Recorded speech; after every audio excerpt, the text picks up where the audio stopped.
నమస్తే city news తెలుగుకి స్వాగతం. ఈనాటి ముఖ్యాంశాలు.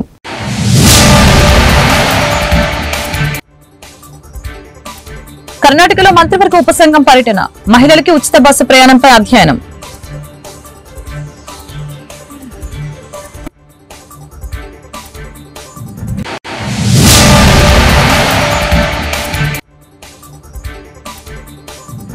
విజయవాడలో రేణు దేశాయ్ సావిత్రిబాయి పూలే జయంతి వేడుకలకి హాజరు, రాజకీయాలకు దూరంగా ఉంటానని వెల్లడి.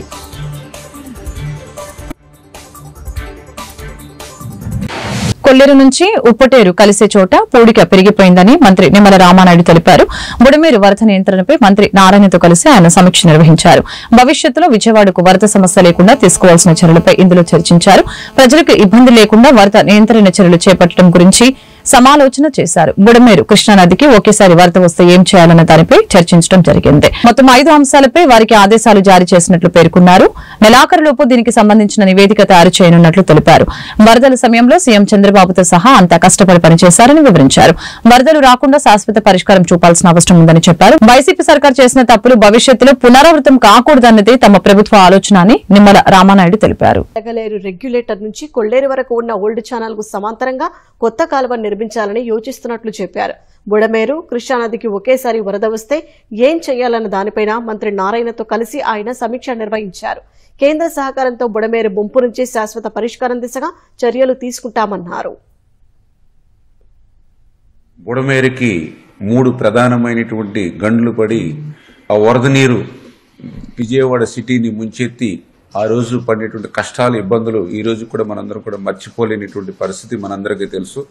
మీ అందరికీ తెలుసు, ఏదైతే వెలగలేరు రెగ్యులేటర్ దగ్గర నుంచి డైవర్షన్ ఛానల్ ద్వారా 11 కిలోమీటర్లు ప్రయాణించి ఏదైతే కృష్ణాలో వాటర్ కలుస్తూ ఉందో ఆ డైవర్షన్ ఛానల్ వాస్తవంగా అది ప్రస్తుతం 17,500 క్యూసిక్కులు నీరు మాత్రమే ప్రవహిస్తూ ఉంది. మొన్న 50,000 క్యూసిక్కులు నీరు రావడంతో ఏదైతే ఆ యొక్క బుడమేరుకి గండ్లు ఏదైతే పడ్డాయో దాన్ని దృష్టిలో పెట్టుకుని ఆ యొక్క బుడమేరు ఆ డైవర్షన్ ఛానల్ ని 37,500 క్యూసిక్కుల నీరు పెంచేటువంటి విధంగా టీపీఎస్ దగ్గరగా ఏదైతే డీపింగ్ అండ్ లైనింగ్ ఏదైతే ఉందో, అదేవిధంగా నేషనల్ హైవే 9 కిలోమీటర్ వరకు కూడా ఏదైతే లైనింగ్ చేయవలసినటువంటి అవసరం ఉందో, ఇంకా రెగ్యులేటర్స్ కెపాసిటీ ఎక్కడైతే మనం పెంచుకోవాలో అవన్నీ కూడా ఎస్టిమేట్ చేసుకుని తీసుకురమ్మని చెప్పేసి సంబంధించినటువంటి శాఖలను కూడా మేము ఆదేశించడం జరిగింది. అంటే వెలగలేరు రెగ్యులేటర్ దగ్గర నుంచి కొల్లేరు వరకు వెళ్ళేటువంటి ఏదైతే ఓల్డ్ ఛానల్ బుడమేరు ఏదైతే ఉందో దాన్ని కూడా బిట్స్ కింద డివైడ్ చేసుకుని ఆ ఓల్డ్ ఛానల్ ని ఒక 5,000 10,000 క్యూసిక్లకి మరి పరిమితం చేసుకుని ఏదైతే దానికి ప్యారలల్ గా మరి ఒక న్యూ కెనాల్ ని మనం తీసుకుని దానికి ఒక 20,000 క్యూసిక్లకి న్యూ ఛానళ్ళు మనం లైన్ చేసుకుంటే ఎంత అవుతుంది, 30,000 క్యూసిక్లకి అయితే ఎంత అవుతుంది అనేది ఆ యొక్క న్యూ ఛానల్ ఫార్మేషన్ కూడా మరి వాళ్ళు కూడా ఆదేశాలు క్లియర్ కట్ గా ఎస్టిమేట్ చేసుకుని తీసుకుని రమ్మడం జరిగింది. ఎందుకంటే ప్రస్తుతం అయితే కేవలం 12,000 క్యూసిక్లకు మాత్రమే అక్కడ అవకాశం ఉంది. అంచేత దీన్ని 30,000 క్యూసిక్లకి పెంచడానికి, అదేవిధంగా 40,000 క్యూసిక్లు పెంచడానికి కూడా ఎన్కేపాడు నుంచి కొల్లేరుకి దాన్ని కూడా మనం అక్కడ ల్యాండ్ ఎక్వేషన్ కానీ అదేవిధంగా అక్కడ బాటిల్ నెక్స్ ఏదైతే ఇబ్బందులు ఉన్నాయో వాటిని కూడా పరిశీలించి అవి కూడా ఒక ఎస్టిమేట్ చేసుకోమని చెప్పేసి 2 జిల్లాల సంబంధించినటువంటి మహిళలకి ఉచిత బస్సు పథకంపై ఏపీలోని మంత్రివర్గ ఉపసంఘం అధ్యయనం చేస్తోంది. ఇందులో భాగంగా ఉపసంఘం సభ్యులు కర్ణాటకలో పర్యటిస్తున్నారు. కర్ణాటక మంత్రి రామలింగారెడ్డితో సహా అధికారులతో వారు సమావేశమయ్యారు. ఈ మేరకు బెంగళూరులో కర్ణాటక మంత్రిని ఏపీ మంత్రులు రాంప్రసాద్ రెడ్డి, సంధ్యారాణి కలిశారు. ఆ రాష్ట్రంలో అమలవుతున్న ఉచిత బస్సు ప్రయాణంపై అధ్యయనం చేశారు. కర్ణాటక బస్సులో ప్రయాణిస్తూ మంత్రుల కమిటీ వివరాలు అడిగి తెలుసుకున్నారు. మహిళల కోసం, విద్య కోసం సావిత్రిబాయి పూలే ఎంతో కృషి చేశారని సిన్ననటి రేణు దేశాయ్ తెలిపారు. సావిత్రిబాయి పూలే జయంతి సందర్భంగా విజయవాడలో భారత చైతన్య యువజన పార్టీ ఆధ్వర్యంలో నిర్వహిస్తున్న మహిళా ఉపాధ్యాయ దినోత్సవ కార్యక్రమంలో ఆమె మాట్లాడారు. నేను రాజకీయాలకు దూరంగా ఉంటాను, సావిత్రిబాయి పూలే జయంతి కార్యక్రమం అని చెబితే వచ్చాను. నేను అందరి ముందు మాట్లాడుతున్నానంటే దానికి కారణం సావిత్రిబాయి పూలే. మహిళల విద్య కోసం ఆమె ఎంతో కృషి చేశారని తెలియజేశారు. వాళ్ళను సమాజానికి ఉపయోగపడే విధంగా తయారు చేయవలసిన బాధ్యత ఉపాధ్యాయులపై ఉందని రేణు దేశాయ్ విద్యార్థులను ఉద్దేశించి మాట్లాడారు. నా అఖిరా గాని అదే టీచర్స్ కి అదే చెప్తున్నాను, నాకన్నా ముఖ్యం మీరు ఉన్నారు. బికాస్ పిల్లలు మీతో ఉంటారు, మీ దగ్గర నుంచి నేర్చుకుంటారు. సాటర్డే సండే హాలిడేస్ వాళ్ళ పేరెంట్స్ తో ఉంటారు. But the majority of the ఒక all the parents, ఇప్పుడు nursery నుంచి we just give you like ఒక ముద్ద ఇస్తారు మీకు, ఒక మడ్ ముద్ద, and it is the responsibility of the teachers to shape that child into a responsible, educated and a sensible human being, because the time spent with you all is more than what they spent with the parents nowadays. And అన్నిటికన్నా పెద్ద villain మన సొసైటీలో మన జీవితంలో అజ్ఞానం. So knowledge is important, and how the teachers give the knowledge, because నాకున్న personal experience తో తెలుసు కొన్ని టీచర్స్ వల్ల నాకు కొన్ని సబ్జెక్ట్స్ అస్సలు ఇష్టం ఉండేది కాదు, just because of the teacher, and కొన్ని సబ్జెక్ట్స్ ఇష్టం ఉండేది because of the teacher. So that is the importance a teacher has in a child's life. All of you here, the teachers who are present here, especially the female teachers, because talli tarvata mere aa level importance undi meeku. So ikkada unna teachers, female teachers, and who are going to be watching me on the camera, it is my sincere request, because the future of the country lies in your hands, literally. Ante it is not అలా చెప్పడం గురించి కాదు, because you guys are the one who mold the future generation. చిన్నపిల్లలు మీ దగ్గర వచ్చి మీ దగ్గర నుంచి నేర్చుకొని ముందుకెళ్ళి ఏదో ఇంజనీర్స్ అవుతారు, పెద్ద లీడర్స్ అవుతారు, డాక్టర్స్ అవుతారు. సో మీ చేతిలో చాలా పెద్ద బాధ్యత ఉంది. And coming back to Savitribai Phule, ఆవిడ చేసింది నిజంగా తెలుసుకోవాలి చాలా మంది. ఇంకా అట్లీస్ట్ మహారాష్ట్రలో ఆవిడ గురించి కొంచెం తెలుసు, but rest of the states should know who she was, how she fought an entire system. It was not just the Britishers, but an entire caste system ఆవిడ ఫైట్ చేసి ఫస్ట్ సొంతగా ఫస్ట్ ముందు teacher అయిపోయి, and the first female school ఆడవాళ్ళ కోసం చదువు కోసం ఆవిడ స్కూల్ పెట్టారు. ఇప్పుడు ఎన్టీఆర్ జిల్లా గంపలగూడెం మండలంలో పెనుగోలను గ్రామంలో జిల్లా పరిషత్ ఉన్నత పాఠశాలని తిరువూరు ఆర్టీఓ కె మాధురి ఆకస్మికంగా తనిఖీ చేశారు. ఈ సందర్భంగా ఆర్డీఓ కె మాధురి మీడియాతో మాట్లాడారు. కార్యక్రమంలో పాల్గొన్న తహసీల్దార్ వి రాజకుమారి, రెవెన్యూ సిబ్బంది, ప్రధాన ఉపాధ్యాయులు తదితరులు.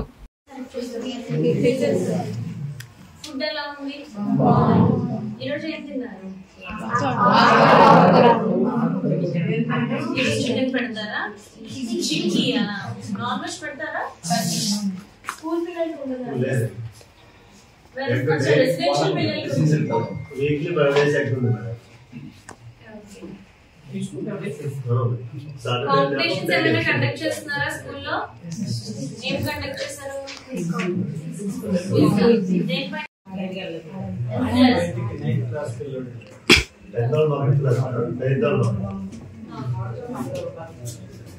ఆడారమ్మా లాస్ట్ టైం ఆడదామా టోర్నమెంట్స్ అని ఆడవా? గెలిచిందా మీ టీమ్? స్టేట్ వరకు వెళ్ళారా? అక్కడ కూడా ఫ్రేమ్ పెడుతున్నారా? Good thing. అక్కడ ఫుట్బాల్ ఏదని గవర్నమెంట్ స్కూల్ వచ్చారు. ఇక్కడ బాగుందా? టీచర్స్ టీచింగ్ అంత బాగుందా? మరి రాగానే మీకు బుక్స్ ఇచ్చారా? You feel it is good? Okay, get your uniform stitches. ఎలాగో 10th అయిపోతుంది, వేస్ట్ అయిపోతుంది అన్న. 2 months కంటిగా చదివిస్తారా? సండే ఇవ్వండి పాపం సంక్రాంతికి. So when you come back to Sankranti ఇంకా సీరియస్ గా ప్రిపేర్ అవ్వాలి. లాస్ట్ ఇయర్ టాపర్ కంటే ఎక్కువ స్కోర్ చేయాలి, సరేనా? ఎక్కువ స్కోర్ చేశాక everybody should continue the higher education and have big aims. చిన్న చిన్న అంబిషన్స్ వద్దు, పెద్ద పెద్ద అంబిషన్స్ పెట్టుకోండి. వాటి కోసం చదవాలి. నువ్వు చదివేది అదే ప్రిపరేషన్ తో పెద్ద ఎగ్జామ్ కూడా రాయొచ్చు, చిన్నదానికి సెటిల్ అయిపోయింది. సంస్కృత కుల మత భేదాలకు అతీతంగా నిమ్న వర్గాల అభ్యున్నతికి కృషి చేసిన భారతీయ మొట్టమొదటి మహిళా ఉపాధ్యాయురాలు సావిత్రిబాయి పూలే 194వ జయంతి ముడివాడలో ఘనంగా నిర్వహించారు. కార్యక్రమానికి మండలి హనుమంతరావు, బీసీ సంఘం రాష్ట్ర గౌరవ అధ్యక్షులు రావుల కొల్లు వెంకట మల్లేశ్వరరావు, ఎస్కే సయాద్, మాదాసు వెంకటలక్ష్మి తదితరులు పాల్గొని వారి కాంస్య విగ్రహాలకి పూలమాలలు వేసి ఘనంగా నివాళులర్పించారు.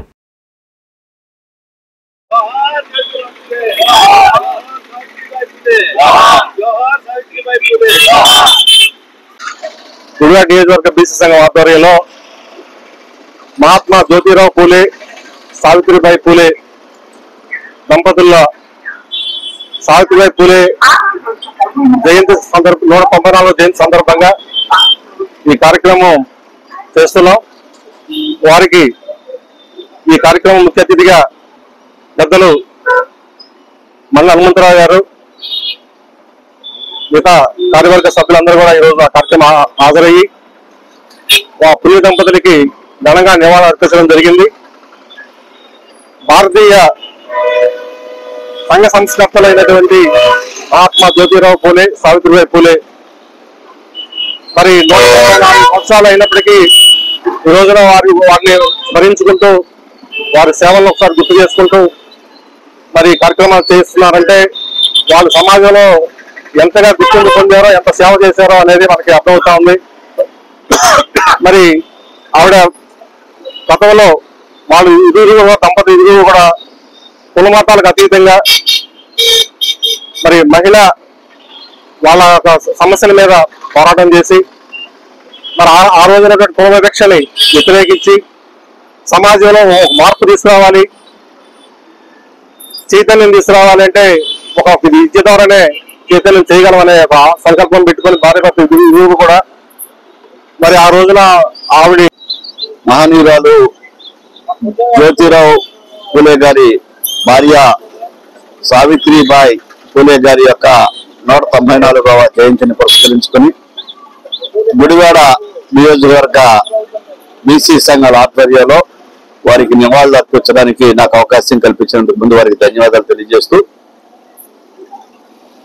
సమాజంలో ఏ సమాజం అయినా కూడా ఒక ప్రాంతమో, రాష్ట్రమో, దేశమో అభివృద్ధి చెందాలి అంటే విద్య చాలా అవసరం. అంటే 185 సంవత్సరాల క్రితం ఈ అంశాన్ని గుర్తించి ముఖ్యంగా మహిళలను చైతన్యపరచడానికి, సమాజంలో మార్పులు తీసుకురావడానికి, కుల వివక్షను పోగొట్టడానికి జ్యోతిరావు పూలే గారి యొక్క దంపతులు మరి సమాజంలో ఉన్నటువంటి నిరక్షరాస్యులను అక్షరాస్యులుగా తీర్చిదిద్ది వారిని చైతన్యపరచాలి, సమాజాన్ని అభివృద్ధి చేయాలనే ఒక దృఢ సంకల్పంతో అనేక రకాలైనటువంటి కష్ట నష్టాలు భరించి ఆ రోజుల్లోనే ఒక ఉద్యమాలుగా చేపట్టి మరి ముఖ్యంగా మహిళలు అక్షరాస్యులుగా మరి సావిత్రిబాయి పూలే గారు 9వ సంవత్సరంలోనే వివాహం చేసుకున్నప్పటికీ కూడా మరి అప్పటి నుంచి విద్య నేర్చుకుని విద్యావంతురాలు తనవటమే కాకుండా సమాజంలో ఉన్న మహిళలు కూడా ముందుకు రావాలి, విద్య అట్లూరి నానాజీపై 1 టౌన్ పోలీస్ స్టేషన్ లో కంప్లైంట్ చేసిన గుడివాడ టీడీపీ నాయకులు, Kalinga corporation director Majada Nagaraju 2022 December నెలలో అట్లూరి నానాజీ అనే వ్యక్తి తనని అంగవైకల్యం పేరుతో దూషించడం జరిగిందని, చంపేస్తానంటూ బెదిరింపులకి గురి చేశాడని నాగరాజు ఫిర్యాదు చేశారు. అప్పుడు వైసీపీ ప్రభుత్వం ఉండటం వలన తను ఇచ్చిన కంప్లైంట్ ని పోలీస్ స్టేషన్ లో స్వీకరించలేదని తెలియజేశారు. అలాగనే ఇప్పుడు కూటమి ప్రభుత్వం అధికారంలోకి వచ్చిన తర్వాత తప్పు చేసిన వారు ఎవరైనా వదిలిపెట్టేది లేదని చంద్రబాబు నాయుడు, పవన్ కళ్యాణ్ హామీ ఇచ్చారు కాబట్టి ధైర్యంగా కంప్లైంట్ ఇచ్చారని నాగరాజు తెలియజేశారు. ఈ కంప్లైంట్ పై విచారించి తగు చర్యలు తీసుకుంటామని పోలీసులు హామీ ఇచ్చినట్లు నాగరాజు తెలిపారు.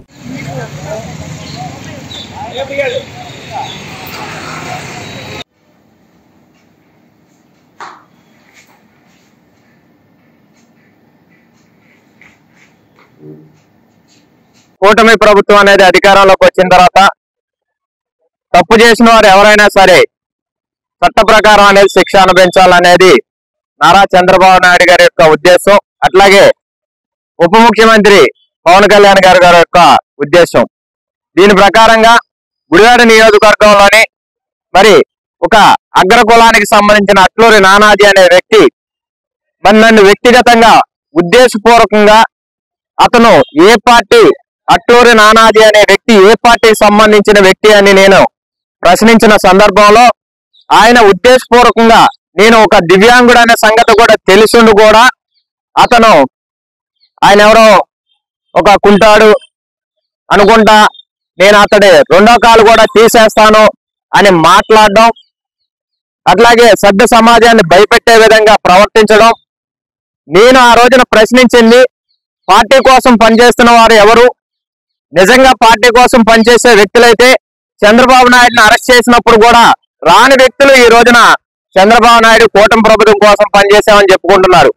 ఈ అట్లూరి నానాజీ అనే వ్యక్తి ఒక సాంఘిక అసాంఘిక అరాశక్తిగా మరి కొడాల నాని యొక్క ఆధ్వర్యంలో మరి పెరగడం, మరి అతను అనేక కార్యక్రమాలు, భూదందాలు గాని అనేక సెటిల్మెంట్లు గాని చేయడం, అహంకారపూరితంగా నన్ను వ్యక్తిగతంగా మరి టార్గెట్ చేసి మరి నన్ను వ్యక్తిగతంగా నేను దివ్యాంగుడు అన్న సంగతి తెలుసుండి కూడా అతను నన్ను దూషించి నేను తీవ్ర మనోవేదనకు గురయ్యే విధంగా సోషల్ మీడియాలోని దాన్ని ప్రచురించడం, వాట్సాప్ గ్రూపుల్లోని ఆ వీడియోలను పెట్టి నన్ను తీవ్రంగా మనస్తాపానికి గురి చేశాడు. 2022 ఈ సంఘటన జరిగినప్పుడు అప్పుడు వైసీపీ ప్రభుత్వం ఉండి కంప్లైంట్ తీసుకోలేదు. ఈ రోజున ప్రజా ప్రభుత్వం, కూటమి ప్రభుత్వం ఏర్పడింది. ఈ రోజున వచ్చి సిఐ గారికి కంప్లైంట్ చేశాము. ఆయన చట్టప్రకారంగా కంపల్సరిగా మరి అతని మీద తగు చర్యలు తీసుకొని మరి ఆయనకి బుద్ధి చెప్పే విధంగా చేస్తామని తెలియజేశారు. అందుకని సిఐ గారికి మరి నేను ధన్యవాదాలు తెలియజేసుకున్నా. ఇలాంటి వ్యక్తుల్ని ఎవరు కూడా ప్రోత్సహించకూడదు. మరి ముఖ్యంగా ఏ రాజకీయ పార్టీ వాళ్ళైనా సరే ఈ రోజున అధికారం ఉందని కాబట్టి, అధికారులు మన మాట వింటారని కాబట్టి మనం ఏదో వెళ్ళి ప్రజల్ని హింసిస్తే దాని యొక్క ప్రభావం పార్టీల మీద పడుతుందని మరి గౌరవశ్రీ ముఖ్యమంత్రి గారు చెబుతున్నారు. ప్రతి ఒక్కరితోనే సత్సంబంధాలుగా నడుచుకొని ప్రజా కార్యక్రమాలు ఏవైతే ఉన్నాయో, ప్రజలకు మేలు చేకూర్చే పనులు ఏవైతే ఉన్నాయో అవన్నీ కూడా ప్రజల్లో తీసుకెళ్లాలని చెప్తున్నారు. మేయర్ అధికార దుర్వినియోగంపై ప్రముఖ వార్తాపత్రికలు వచ్చిన కథనంపై స్పందిస్తూ మేయర్ చిటికేన వెంకటేశ్వరమ్మ శుక్రవారం విలేకరులతో మాట్లాడారు. ఈ సమావేశంలో ఆమె మాట్లాడుతూ పేర్ని వెంకట్రామయ్య, నాని సతీమణి పేర్ని జయసుధ మేయర్ వాహనంలో రావటం వివాదాస్పదంగా రాసిన విషయాన్ని ఈ కథనాన్ని ఖండించారు. మా నాయకుడు భార్య మాత్రమే కాదు, ఆ వాహనంలో నేను కూడా ఉన్నానని మేయర్ బదులిచ్చారు. కొన్ని సంవత్సరాలుగా రాజకీయాలు చేస్తున్నామని, ఎవరెలా ఉంటారో మాకు తెలుసునని తెలిపారు. జనవరి 1వ తారీఖున మా నాయకుడు అయినటువంటి పేరుని నాని గారిని కలవటానికి వెళ్ళాము. మా నాయకుడు మా కుటుంబ సభ్యుల కింద లెక్క. మేమందరం వెళ్లి కలిసినప్పుడు ఇలా సుధమ్మని స్టేషన్కి రమ్మని చెప్పడం జరిగింది. సరే, సుధమ్మతో మేము కూడా ఉన్నాం కాబట్టి మేము అందరం కలిసి వెళ్దాం అని చెప్పి అనుకున్నాము. కాబట్టి టీడీపీ గవర్నమెంట్ లో ఈ కొల్లు రవీంద్ర రాజకీయం ఆడవారిని అసలు పైకి లగనివ్వకుండా చేయాలని నా జీవితం తీసేశారు. అలాగే మా నాయకుడు కుటుంబాన్ని కూడా అన్యాయం చేయాలనే దృష్టితోటి ఇంటిలో రాజకీయం చేయడం రాకపోతే కూర్చోవాలి, రాజకీయం చేయడం చేతకాని వాళ్ళు కూర్చోవాలి, కానీ ఇంట్లో కుటుంబ సభ్యుల్ని, ఆడపిల్లల్ని కూడా రోడ్డు మీదకి లాగటం ఈ రాజకీయంలోనే చూస్తున్నాము. ఏంటి మీకున్న లోటు? మీ ఇంట్లో ఆడవాళ్ళ జోలికి ఎవరూ రావట్లేదే. అలాగే ప్రతి ఒక్క కుటుంబంలో ఆడపిల్లల్ని నాశనం చేయాలని ఎందుకు అనుకోవటం? నా జీవితం మొత్తం తీసేసావు. అలాగే ఇప్పుడు నా నాయకుడి కుటుంబం, ఆ కుటుంబాన్ని కూడా తీసేయాలనే ఉద్దేశంతో ఆడపిల్లని 1వ తారీఖున అందరూ వచ్చి ఇంటికి వాళ్ళు విష్ చేస్తుంటే ఆ టైంలో అమ్మాయిని రమ్మనటం స్టేషన్కి వెళ్ళాం.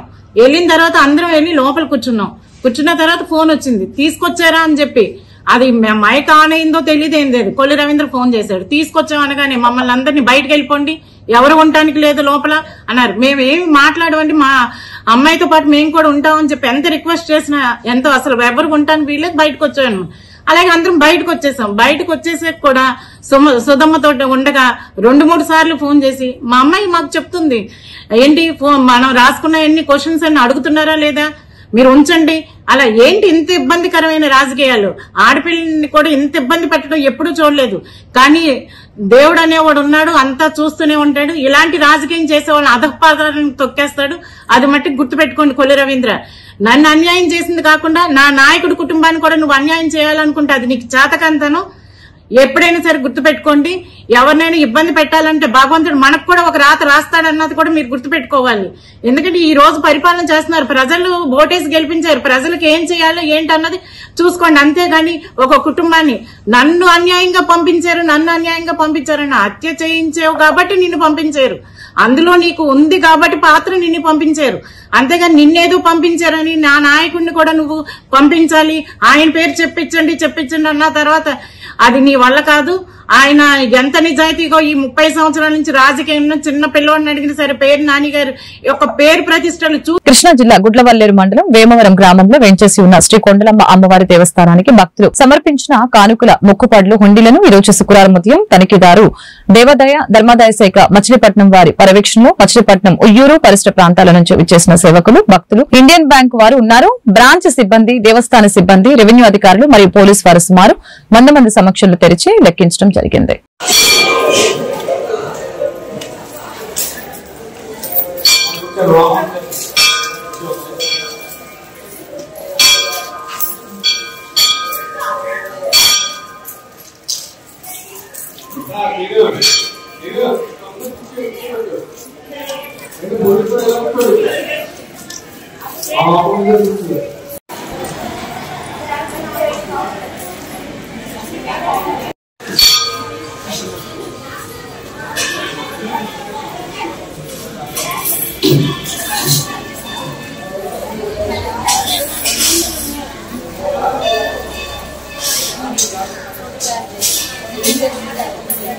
భక్తులు బాగానే చూడండి అమ్మా, కౌంటింగ్ అవుతుంది కదా, అందుకైతే టేబుల్ ఏదో పెట్టేసేయండి.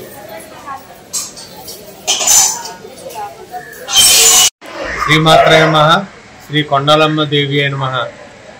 కృష్ణా జిల్లా గుడ్లవెల్లేరు మండలం వేమవరం గ్రామంలో వేంచేసి ఉన్న లోకపావని శక్తి స్వరూపిణి శ్రీ కొండాలమ్మ వారి దేవాలయంలో ఈ రోజున హుండీలను తెరిచి లెక్కింపు కార్యక్రమం జరిగింది. ఈ హుండీ లెక్కింపు కార్యక్రమం మా మచిలీపట్నం దేవాదాయ ధర్మాదాయ శాఖ తనిఖీదారు శ్రీ శ్రీనివాస్ గారు పర్యవేక్షణలో ఉయ్యూరు, మచిలీపట్నం పరిసర గ్రామాల సేవకులు మరియు భక్తులు, సిబ్బంది సమిష్టిగా ఈ హుండీ లెక్కింపు కార్యక్రమం పూర్తవడం జరిగింది. ఈ హుండీ లెక్కింపు కార్యక్రమానికి గుడ్లవెల్లేరు పోలీస్ సిబ్బంది, ఇతర శాఖల సిబ్బంది కూడా పాల్గొనడం జరిగింది. ఈ హుండీ లెక్కింపు 57 రోజులకు గాను నోట్ల వల్ల 20,43,480 రూపాయలు, చిల్లరే 1,72,637 రూపాయలు వెరసి 22,16,117 రూపాయలు ఆదాయం సమకూరిందని తెలియజేసుకుంటున్నాను. శ్రీమాత్రే నమః, శ్రీ కొండాలమ్మ దేవి నమః. ఈ యొక్క కౌంటింగ్ కూడా వడ్లమన్నాడ ఇండియన్ బ్యాంక్ సిబ్బంది వారి సహాయ సహకారంతో ఈ లెక్కింపు కృష్ణా జిల్లా గుడివాడ పట్టణ బీజేపీ అధ్యక్షుడిగా సామాజికవేత్త డాక్టర్ మాచల్ల రామకృష్ణ ఆర్కే, కాబట్టి దుర్గా ప్రసాద్ నియమితులయ్యారు. గుడివాడ ఎన్జీఓ హోంలో నూతన కమిటీ ఎన్నిక శనివారం ఉదయం ఘనంగా నిర్వహించడం జరిగింది.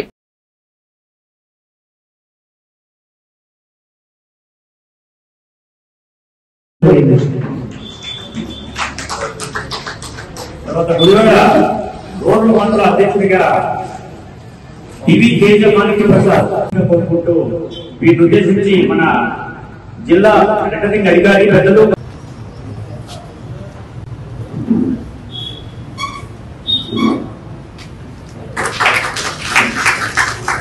అలాగే పూర్వకొండ అధ్యక్షుడు శ్రీనివాస్ వెంకట గారు కోరుకుంటూ వీటిని ఉద్దేశించి మన జిల్లా రిటర్నింగ్ అధికారి పెద్దలు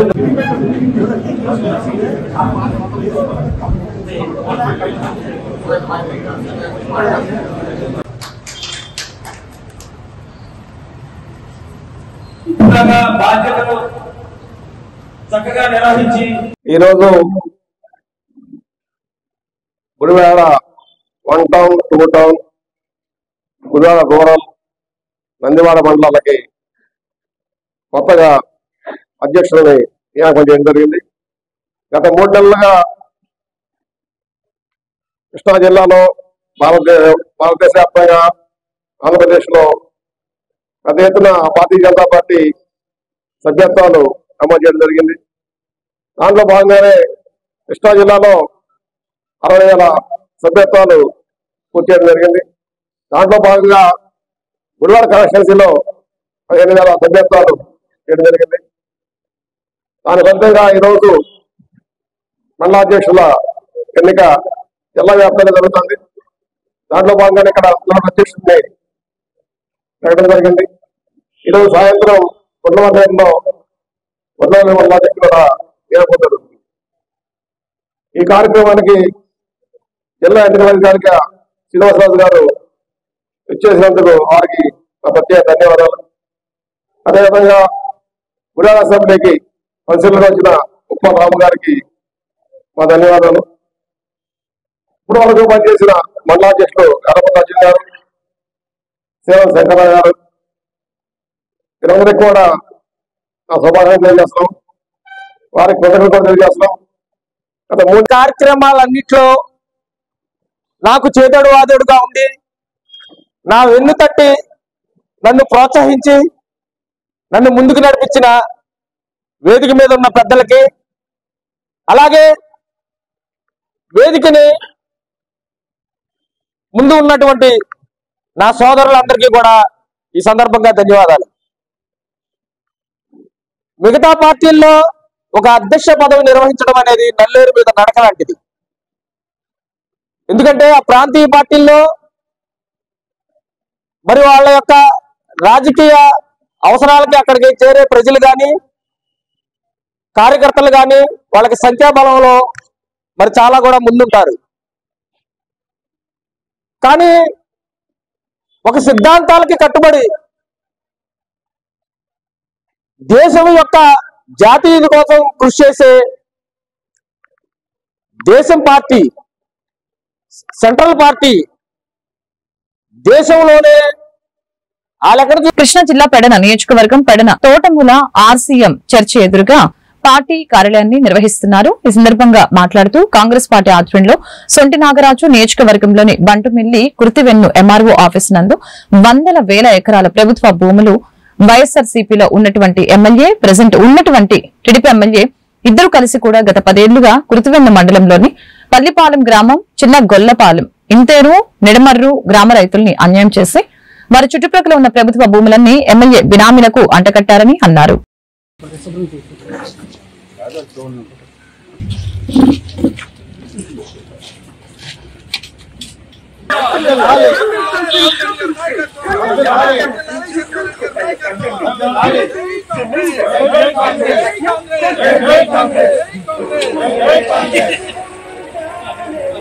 అదేవిధంగా ఆయన ఈరోజు ఆఫీసు కొత్తగా ఇది ఫ్యూచర్లో ఈ ఆఫీస్ ఆల్రెడీ పెట్టారు. మాజీ మన్మోహన్ సింగ్ గారు ప్రధానమంత్రి గారు ఒక వారం రోజులు ఓపెనింగ్ చేయకూడదన్నారు. ఏఐసిసి ఆదేశాల మేరకు త్వరలోనే ఈ ఆఫీసు కార్యక్రమం ఓపెనింగ్ అవ్వడం, అన్ని కార్యక్రమాలు కూడా ఈ నియోజకవర్గం నుంచి అన్నీ కూడా డెవలప్ చేస్తారు. దాని విధంగా నియోజకవర్గం మీద ఎటువంటి సమస్యలున్నా అందరం కూడా మేము పోరాడతాం. అలాగే అవనగడ్డ కాన్స్టిట్యున్సీ ఎమ్మెల్యే 2 సార్లు పోటీ చేశాడు. అలాగే ప్రస్తుతం అవనగడ్డ కోఆర్డినేటర్గా కూడా ఇన్ఛార్జిగా కూడా ఉన్నారు. అదేవిధంగా మన మైనార్టీ సెల్ అధ్యక్షుడు గారు ఇక్కడికి రావడం జరిగింది, చాన్ పాషా. అలాగే మన మండల్ ప్రెసిడెంట్ రూరల్ రాంబాబు గారు, అలాగే మన ప్రసాద్ గారు, అందే శ్రీరామూర్తి గారి బ్రదర్ కూడా ఇక్కడికి రావడం జరిగింది. మిగతా నాయకులందరూ కూడా ఇక్కడ వచ్చి ఈ యొక్క కార్యక్రమాన్ని దిగ్విజయం చేయాలి. ఎట్టి పరిస్థితుల్లో కూడా ఈ నియోజకవర్గం పెడనలో పెద్ద ఎత్తున భారీ ఎత్తున కార్యకర్తలతో, కాంగ్రెస్ పార్టీ కార్యకర్తలతో మా మేడం గారు పిలుపు మేరకు చేయమంది అన్నయ్య అందరూ అన్ని నియోజకవర్గాల్లో కార్యక్రమాలు అన్ని జరగాలి. వేరే పార్టీలకు జరుగుతున్నాయి కానీ మన పార్టీకి అన్యాయం జరుగుతుంది అన్నయ్య. అందుకని ఎంఆర్ఓ ఆఫీసులకు వెళ్ళి ప్రతి ఒక్కరిని ఎంఆర్ఓలు అందరిని కలిసి మెమోరాండాలు ఇచ్చి మాకు అన్యాయం జరుగుతుంది, అన్యాయం జరగకోకుండా మా నాగరాజు గారి ఆధ్వర్యంలో పెడ నియోజకవర్గంలో పనులు పూర్తవ్వాలని చెప్పి ఎంఆర్ఓ గారికి మెమోరాండం ఇవ్వడం జరుగుతుంది. ఇప్పుడు వెళ్తున్నాం అంతా భారీ ఎత్తున సంఖ్యలో. ఈ కార్యక్రమానికి ప్రతి ఒక్కరూ పాల్గొని అందరూ కార్యకర్తలతో భారీ ఎత్తున వెళ్తున్నాం. ఇప్పుడు బయలుదేరుతున్నాం 5 నిమిషాల్లో. ఎంఆర్ఓ దగ్గరికి వెళ్ళి మెమోరాండం ఇచ్చి తిరిగి వచ్చి ఆఫీసులో మళ్ళీ కార్యక్రమం మన మాజీ ప్రధానమంత్రి గారి సంతాప సభ కూడా తెలుపుతాం. అలాగే వార్తలు ముగించే ముందు ముఖ్యాంశాలు మరొకసారి.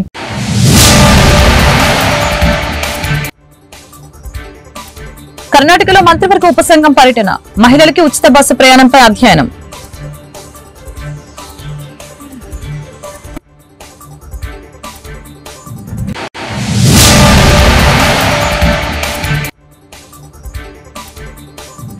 విజయవాడలో రేణు దేశాయ్ సావిత్రిబాయి పూలే జయంతి వేడుకలకి హాజరు, రాజకీయాలకు దూరంగా ఉంటానని వెల్లడి.